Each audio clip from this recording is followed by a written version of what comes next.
Hello, how are you? My name is Shahid Irshad. आज जो कहानी मैं आपको लेके आया हूँ, इस केस को सॉल्व करने में काफ़ी टाइम लग गया था, क्योंकि एक पेचीदा मसला हो गया था। ये कहानी एक 7 साल बच्चे की है, जो कि बहुत होशियार, तेज़ तराज, लाइक, पढ़ाई में अच्छा, सब चीज़ें उसकी A1, टॉयज़ खेलना, गेम्स खेलना, हर चीज़ में। अचानक उसका एक दिन मर्डर हो जाता है, और मर्डर होने के बाद कातिल भी पकड़ा जाता है, लेकिन सिर्फ सीसीटीवी कैमरा की ना चेक करने की एक लापरवाही। मज़ीद मेरे चैनल को आगे बढ़ाता हूँ मैं स्टोरी को, और आप मेरे चैनल को ज़रूर सब्सक्राइब और लाइक ज़रूर कीजिएगा। बच्चे का नाम परदनम ठाकुर था। ये 7 साल का था और इसकी एक बहन थी। मॉम का नाम ज्योति ठाकुर था और डैड का नाम प्रणाम ठाकुर था। ये एक अच्छी पढ़ी लिखी फैमिली से ताल्लुक़ रखते थे और अपने की बच्चे की बहुत अच्छी तरीके से केयर भी करते थे। ये अपने बच्चों को बेसिकली स्कूल की बस के ज़रिए भेजा करते थे, और किसी सेफ्टी रीज़न की वजह से इनके जो बाप थे, परदनम ठाकुर के बाप यानी कि प्रधान ठाकुर, इन्होंने फ़ैसला किया कि मैं खुद ही अपने गाड़ी में बच्चों को आइंदा के बाद स्कूल के लेके जाऊंगा जो भी है। सेफ्टी रीज़न की वजह से इन्होंने ये किया था। और इसी तरह एक दिन 8 सितंबर सन 2017 को रॉयल इंटरनेशनल स्कूल में ये अपने बच्चे को भेजते हैं। स्कूल का ये सेफ्टी रीज़न था कि ये स्कूल के जो गेट था उसके अंदर से ही बच्चों को अंदर भेजते हैं। एक होता है बाहर से, लेकिन नहीं, ये अंदर फुल अंदर आउट इन करके स्कूल के उसके बाद ये तसल्ली के साथ जाते थे। तो इसी तरह 8 सितंबर को भी यही वाक़या हुआ कि वो अपने बच्चे को इसी तरह स्कूल छोड़ के चले जाते हैं। जैसे ही वो घर जाते हैं, अभी आराम कर ही रहे होते हैं घर में, तो अचानक फ़ोन कॉल आती है उनको फ़ोन कॉल आती है कि जल्दी से स्कूल आ जाओ। तब एक ट्विस्ट पैदा होता है। इसके बाद दोबारा पैरोन ठाकुर ने, यानी परदनम ठाकुर के वालिद साहब ने, जो 7 ईयर का बच्चा था, उसके वालिद साहब ने दोबारा कॉल की स्कूल में कंफर्म करने के लिए आखिर क्या इशू है। वो जब दोबारा कॉल करते हैं स्कूल में, तो स्कूल में जो असिस्टेंट होता है वो उठाता है और वो कहता है कि आपके बच्चे को हॉस्पिटल लेके जा रहे हैं, क्योंकि उसका खून काफ़ी बह चुका है, तो लिहाजा हम वहाँ लेके जा रहे हैं, वहीं आ जाएँ।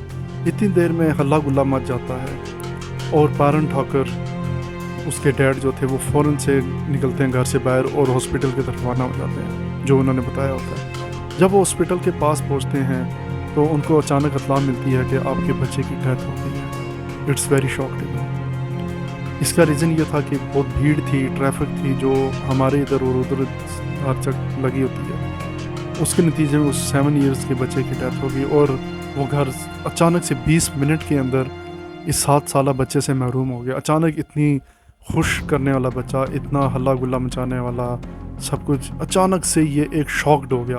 पूरी फैमिली सदमे में आ चुकी थी। इस वक्त ये खबर बहुत फैल चुकी थी।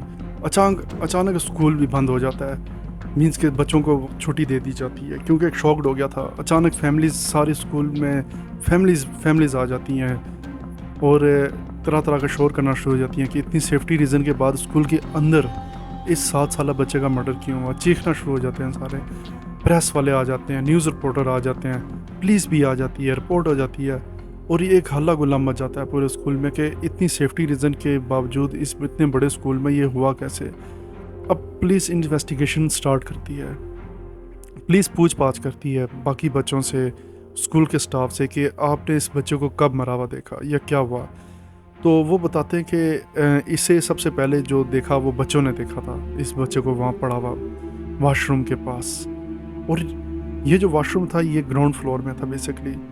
उस दिन किसी रीज़न की वजह से वॉशरूम बाकी बंद थे, और ये ग्राउंड फ्लोर का जो वॉशरूम था ये सिर्फ खुला था जहाँ इसकी डेथ हुई है। अब मज़ीद पुलिस जो होती है और बच्चों से पूछना शुरू कर देती है। उसके बाद पुलिस ने वहाँ के स्टाफ से पूछा कि सबसे पहले बच्चे को वहाँ से उठाया किसने, तो उन्होंने बताया कि स्कूल के स्टाफ ने उठाया, और ये जो बस का जो एक कंडक्टर था अशोक कुमार, उसने उठाया, और उस टाइम बच्चा खून भी लथपथ था। और उसी दौरान पुलिस ने दोबारा जब वॉशरूम की बैक पे गए, अंदर गए, तो वहाँ उन्हें एक सड़ा हुआ एक चाकू मिला जो खून से लथपथ था। पुलिस का शक और मजबूत हो गया था कि ये एक मर्डरर है। उसके बाद पुलिस की नज़र अचानक एक सीसीटीवी कैमरा में पहुंची, जहां पुलिस ने फैसला किया कि इस सीसीटीवी कैमरे को देखा जाए, शायद इसमें कुछ ना कुछ निकल आए। उस दिन पुलिस वालों के लिए सिर्फ इसलिए आसानी थी कि बाकी वॉशरूम बंद थे और सिर्फ यही वॉशरूम खुला था, और सारे बड़े छोटे स्टाफ सिर्फ इसी वॉशरूम में आ रहे थे, उसी को यूज़ कर रहे थे। जब पुलिस ने सीसीटीवी कैमरे में देखा तो उन्हें शॉक्ड हुआ कि वो बच्चा जो पर्देबंद था वो इस तरह रिंगता हुआ बाहर आ रहा है, यानी कि वो उस खून में लथपथ वो रिंगता हुआ बाहर आ रहा है और अचानक गिरता है और बच्चे आते हैं और मतलब बच्चे देख लेते हैं और बच्चे आते हैं और भीड़ जमा हो जाती है।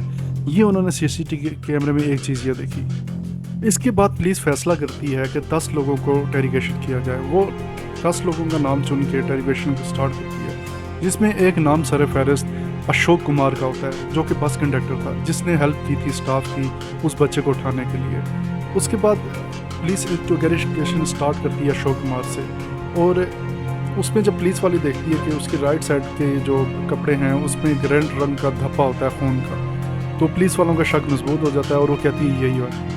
तो पुलिस वाले अचानक से मीडिया पे ये बयान दे देते हैं कि हमने मर्डर को मतलब पकड़ लिया, जिसने ये कत्ल किया मर्डरर, हमने उसको अरेस्ट कर लिया है। और पुलिस वाले ये बयान देते हैं कि इसके गंदे अज़ाइम थे, इसने बच्चे का रेप करने की कोशिश की और इसी नीयत से ही वहाँ गया और ये उस चीज़ में कामयाब नहीं हुआ, जिसकी वजह से इसने बच्चे पर कातलाना हमला किया और बच्चे का मर्डर कर दिया।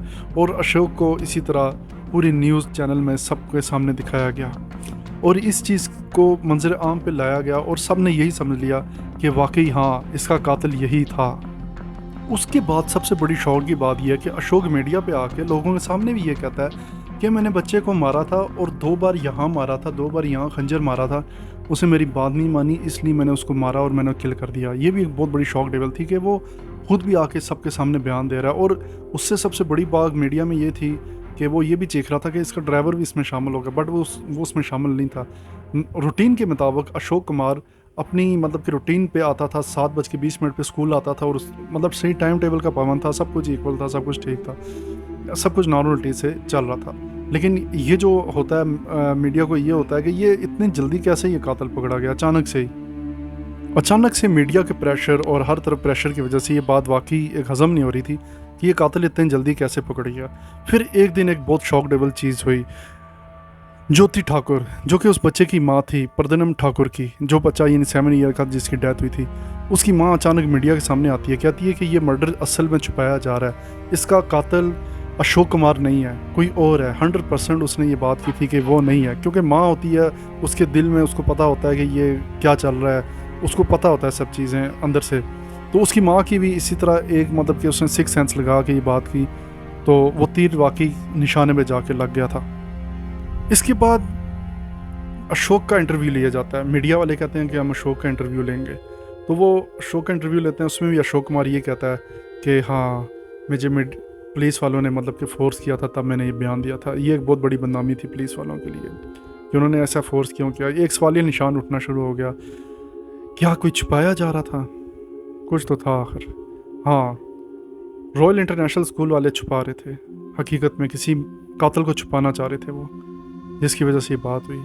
तो ये बात एक साबित हो गई थी कि अशोक कुमार ने कत्ल नहीं किया, सिर्फ वो उसको मंजर आम पे लाना गया था इस केस को दबाने के लिए, ख़त्म करने के लिए।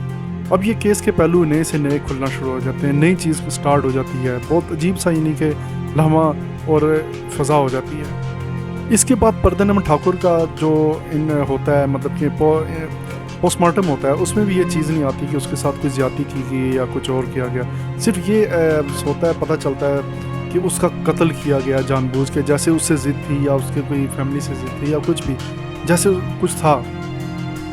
उसके बाद रॉयल इंटरनेशनल स्कूल में जो एक माली था वो सामने आता है। वो कहता है कि उस दिन ऐसा हुआ कि अशोक कुमार तो वॉशरूम के अंदर तक गया ही नहीं, वो बाहर से ही अपने हैंड वॉश करके चले गया था।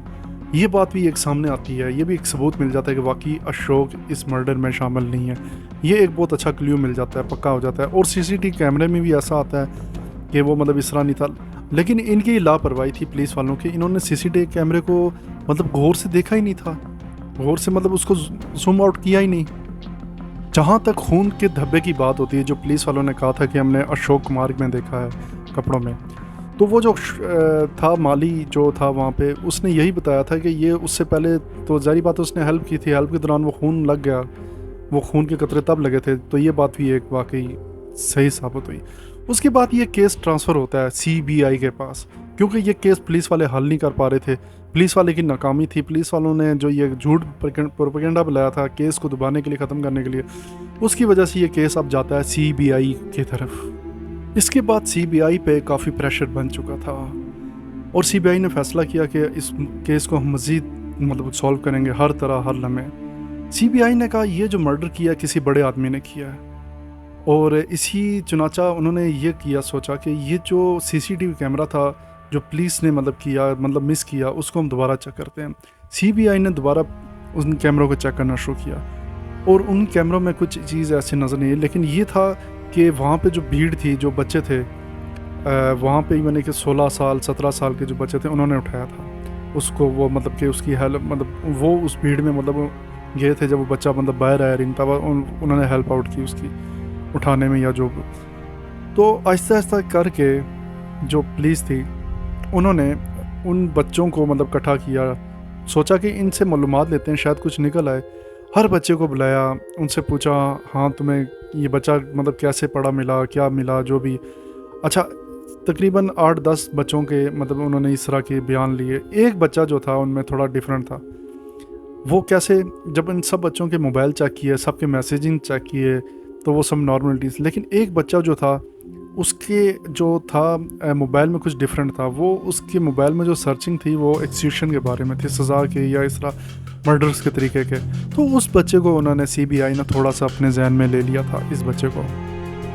इसके बाद ऐसा होता है कि पुलिस दोबारा से सीसीटीवी कैमरे को बारीकी से देखती है उस कैमरे में उस लम्हात को, हर चीज़ों को दोबारा से कैप्चर करना शुरू कर देती है कि क्या हमने इसमें कुछ चीज़ मिस तो नहीं की। और दोबारा उन्होंने एक बहुत बारीकी से मिस चीज़ की कि वो जो बच्चा था जो इनको मतलब जिस पे शक था वो उस मतलब कि पहले आता है उस वॉशरूम के पास, और दोबारा जब वो बच्चा मरता है प्रद्युम्न ठाकुर, उसके बाद यानी कि वो बच्चा भी तकरीबन थोड़ी उसके मरने के बाद यानी कि वो भीड़ में शामिल होता है इस। तो और एज वो जो सीसीटीवी कैमरा था उसमें उनको एक नाइफ की तरह की चीज़ नज़र आती है। अब सीबीआई जो होती है आपको पता है कि वहाँ पे प्रॉपर इन्वेस्टिगेशन करती है। वो जो चाकू ने दोबारा यानी कि वो जो मिलता है जो उसकी इन्वेस्टिगेशन करते हैं, वो कहाँ से ख़रीदा, किसने ख़रीदा। सीबीआई को पता चल गया था कि कातिल कौन है।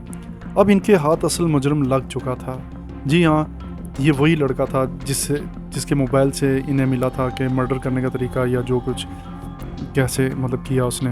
ये बच्चा आखिर पकड़ा गया था। पेरेंट्स की जो फीलिंग थी वो तो शायद कोई भी ना समझ सके। बात वही है कि पेरेंट्स होते हैं। और चनाचा इस बच्ची का जो नाम है किसी रिकॉर्ड में नहीं आ रहा। सीबीआई से रिक्वेस्ट की गई थी उनके पेरेंट्स ने कि इसका नाम बिल्कुल ना बताया जाए, जो यानी इस बच्चे के माँ बाप थे। और इसी रिक्वेस्ट की वजह से आज किसी रिकॉर्ड में उस बच्चे का नाम नहीं है जिस बच्चे ने यह कत्ल किया था, वरना उसका नाम भी मैं आपको लेके अभी बता रहा होता। जब पुलिस ने इस अननोन बच्चे से पूछा कि तुमने ये क्यों किया, तुमने क्यों उस बच्चे का मर्डर किया, तब इसने बताया कि मुझे अपने माँ बाप से बहुत डर लगता था और पेपर भी मेरे करीब आने वाले थे, यानी कि महज 2-3 दिन बाद पेपर थे। और उसने तभी ये प्लान किया था कि इस तरह मैं एक बच्चे को मार दूंगा तो स्कूल में छुट्टी हो जाएगी और इस तरह एग्ज़ाम्स नहीं होंगे स्कूल में, यानी कि ज़ाहिर बात है वो हफ्ता 15 दिन इन्वेस्टिगेशन होगी, बंद रहेगा। इसने ये प्लान सारा किया हुआ था।